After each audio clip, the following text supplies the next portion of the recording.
समांतर क्रम में हमें जो है सेलों का समायोजन करना है, जिसको हम इंग्लिश में कहते हैं पैरेलल।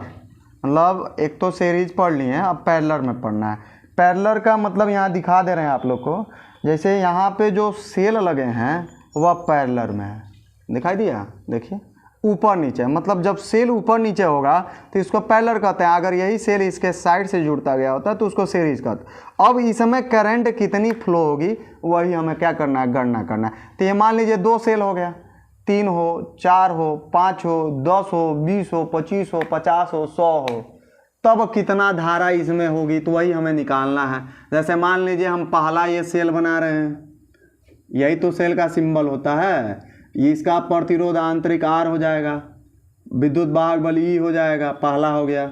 दूसरा यहाँ हम बना रहे हैं, ठीक है, ये तो इसका R हो गया, ये E हो गया, यहाँ प्लस हो गया माइनस, प्लस हो गया माइनस, ऐसे यहाँ डॉटेड करके हम यम बार बनाए तो यम सेल लिखेंगे। जैसे यन सेल इसलिए नहीं लिख रहे हैं क्योंकि जब मिक्सचर पढ़ते हैं तो उसमें यम बार ऐसे चलते हैं, यन बार ऐसे चलते हैं, वो अगली टॉपिक है, ठीक है। तो इसलिए सीरीज में जब पढ़े हैं तो यन बार लिखे हैं, इसमें यम सेल इसलिए लिखे हैं क्योंकि यम मतलब 10, 20, 25, 50। और जब मिक्सचर पढ़ेंगे तो यम बार ये हो जाता है, यन बार ये हो जाता है, क्योंकि मिक्सचर में सीरीज भी आता है और पैरेलल भी आता है, इसलिए इसको डिफाइन करने के लिए अलग अलग कर दिए। एक सेल यहाँ बना दीजिए, ऐसे हो गया, ठीक है, यहाँ प्लस हो गया माइनस, इसको बाह्य परिपथ से जोड़ दीजिए, थोड़ा सा मिस्टेक, ऐसे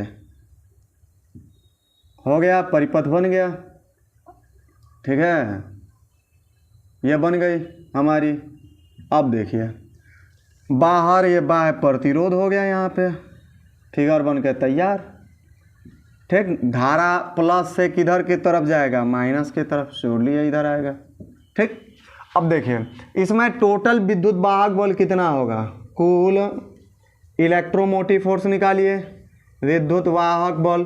तो याद रखिएगा पैरेलल में वोल्टेज समान होता है, तो आपका वोल्टेज या ईएमएफ समान होता है, तो इसमें आपका टोटल एगो मिलेगा, क्योंकि सब में एकदम समान है, एगो ही मिलेगा।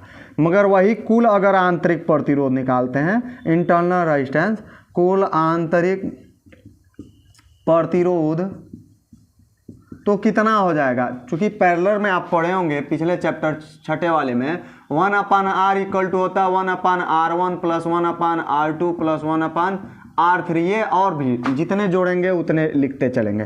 तो ऐसे यहाँ आंतरिक प्रतिरोध निकालना है तो हम लिखेंगे 1/R डैश, क्या लिखेंगे, 1/R डैश। मान लीजिए अलग डिफाइन करना है, यही R डैश का मान निकालना है, तो क्या होगा, 1/R के जगह पर R डैश लिख दिए, R1 plus R2 plus R3 R4 ऐसे लिखना है। तो यहाँ R1 के जगह पर R है, R लिखेंगे, प्लस R2 के जगह पर भी R है, R3 के जगह पर भी R है, प्लस कहाँ तक जाना है, तो आपको यम सेल तक जाना है।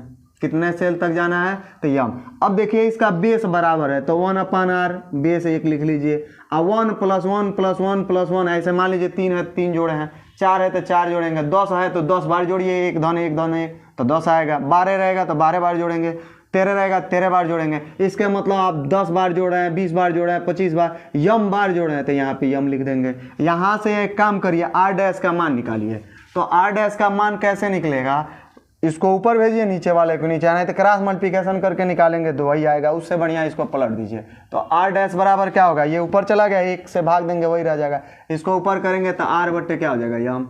ये आपका इंटरनल रेजिस्टेंस है। बस बेसिक चीज़ें, चूँकि हम जानते हैं पिछले भी टॉपिक में पढ़ाए हैं कि वैद्युत धारा कहाँ से, तो ओम्स लॉ से I बराबर होता है V/R। तो जब परिपथ होता है तो वहाँ भी लेते हैं, अगर सेल है तो V के जगह इलेक्ट्रोमोटिव फोर्स आ जाता है, और R के जगह पर 2 प्रतिरोध आता है, एक बाहर जो परिपथ में जोड़े हैं, एक सेल के भीतर जो घोल रोकता है उसको आंतरिक प्रतिरोध कहते हैं। डिफिनीशन भी हो गए, तो E/R प्लस स्मॉल r होता है। तो ऐसे सेम यहाँ पर लिखेंगे तो I बराबर क्या हो जाएगा, आपका E बट्टे क्या होता है, तो R प्लस स्मॉल r, तो यहाँ स्मॉल r के जगह पर R डैश लिखिएगा। I बराबर हो जाएगा E, R के जगह पर R रहेगा, और स्मॉल r का मान क्या है, तो R बट्टे यम है। सॉल्व करिए तो I बराबर क्या हो जाएगा, यहाँ से इसको गुणा कराइए तो I बराबर, इससे गुणा कराएंगे तो क्या होगा, MR, ठीक है, फिर प्लस है तो प्लस लगा, मान लीजिए डिवाइड 1 है, तो इससे इसमें गुणा कराएं एम आर होगा, एक से गुणा कराएंगे आर ए होगा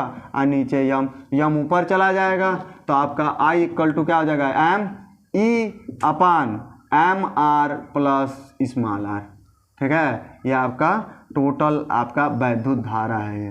ठीक है, ये क्या है तो वैद्युत धारा है। ठीक, हमने क्या किया समांतर पैरेलल में ऊपर नीचे प्रतिरोधों को जोड़े, सबका अपना अपना इंटरनल रेजिस्टेंस होगा, सबका अपना अपना ईएमएफ इलेक्ट्रोमोटिव फोर्स होगा, यम बार जोड़िए, जोड़ दिए, बाहर पर परिपथ का प्रतिरोध आर हो गया। यही निकालना है टोटल विद्युत भाग बल, तो पैरेलल में एकदम समान होता है, एगो ई मिलेगा, मगर आंतरिक प्रतिरोध जो है सबका जुड़ेगा, पैरेलल में जोड़ दिए यम बार, तो आपका 1/r डैश बराबर आया m/r।